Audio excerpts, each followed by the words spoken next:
Good morning friends, welcome to my another new blog.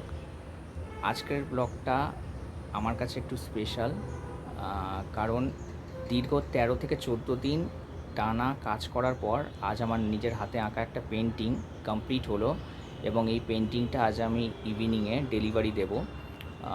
তো এই পেন্টিংটা বানানোর সময় আমি পেন্টিংটার ওপরে কিছু ভিডিও ক্যাপচার করেছি। তো সেই ভিডিওগুলো বা সেই মোমেন্টগুলো আপনাদের সাথে এই ব্লগে আমি শেয়ার করব। আশা করি ভিডিওটা আপনাদের ভালো লাগবে, এবং ভিডিওটা যদি আপনাদের ভালো লেগে থাকে তাহলে প্লিজ খুব অনেক অনেক বেশি আপনারা ভিডিওটাকে লাইক, কমেন্ট এবং শেয়ার করে আমাকে এনকারেজ করবেন। আজকে যে পেন্টিংটার ওপর ভিডিওটা বানানো হয়েছে সেই পেন্টিংটা একটা কমিশন আর্টওয়ার্ক ছিল। প্রাইসটা আমি মেনশন করব না, কারণ কোনো আর্টিস্ট বা আর্টের শিল্পকলার সেইভাবে মূল্য নির্ধারণ করা একদমই উচিত নয়। আমার সকল ভিউয়ার্সদের উদ্দেশ্যে একটাই কথা বলবো, শিল্পীর শিল্পকলাকে সম্মান করুন।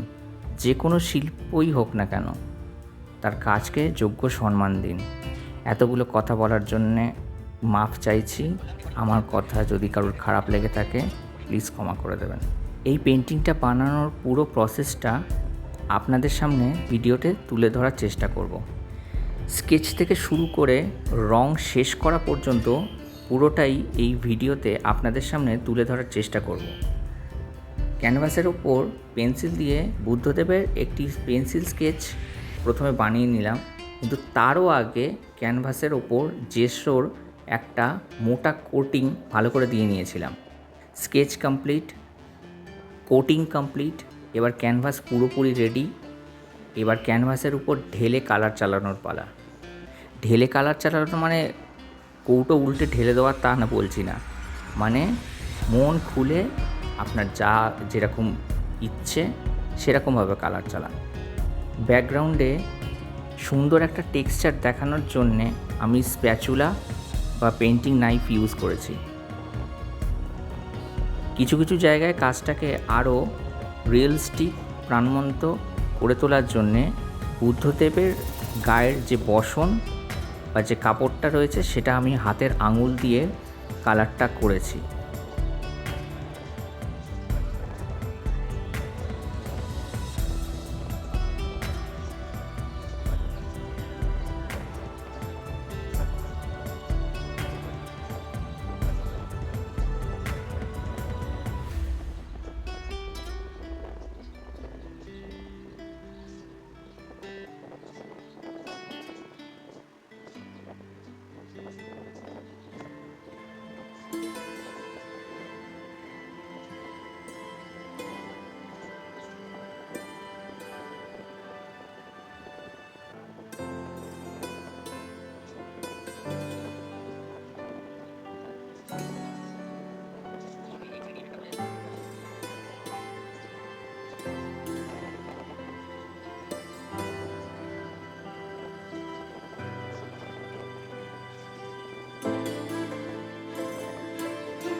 পেন্টিংটার সবথেকে আমার নিজের পার্সোনালি পছন্দের জায়গা বুদ্ধের মাথার চুল ও ব্যাকগ্রাউন্ডে যে স্প্যাচুলায় করা যে টেক্সচার আর টিবেটিয়ান লেখাগুলো, এগুলো পেন্টিংকে এক আলাদা মাত্রা এনে দিয়েছিল।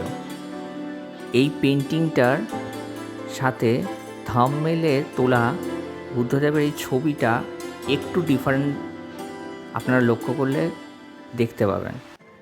তার কারণ হচ্ছে পেন্টিংটা যখন আমি ডেলিভারি দিই, ডেলিভারির পরে পেন্টিংটার কোনো কারণে পেন্টিং ব্যাকগ্রাউন্ডে বেশ কয়েক জায়গায় কালির দাগ লেগে যায়।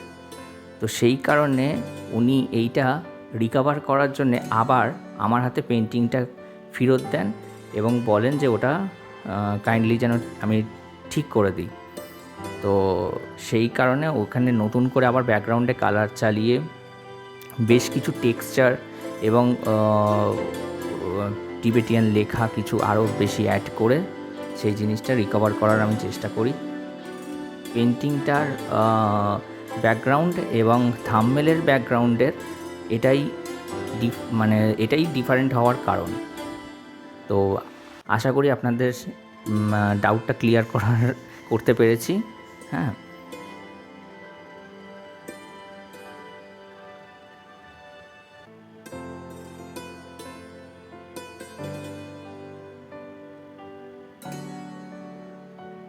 কাস্টমারের কিছু অনেস্ট রিভিউ বা ফিডব্যাক আপনাদের সামনে তুলে ধরার চেষ্টা করলাম এই ভিডিওতে।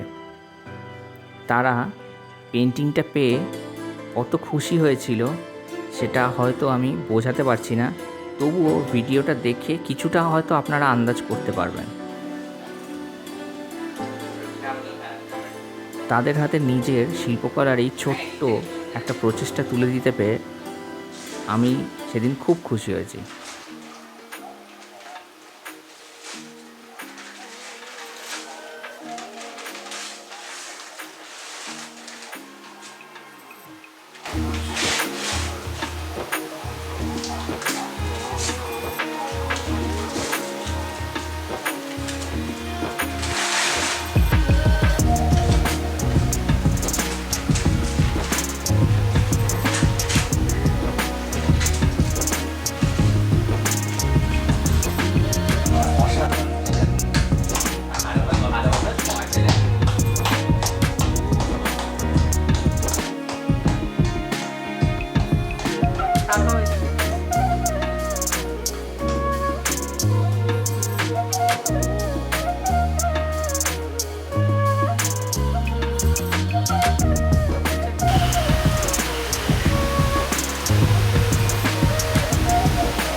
অসাধারণ কাজ এবং অসংখ্য ধন্যবাদ এত সুন্দর একটা পেইন্টিং আমাদেরকে দেওয়ার জন্য।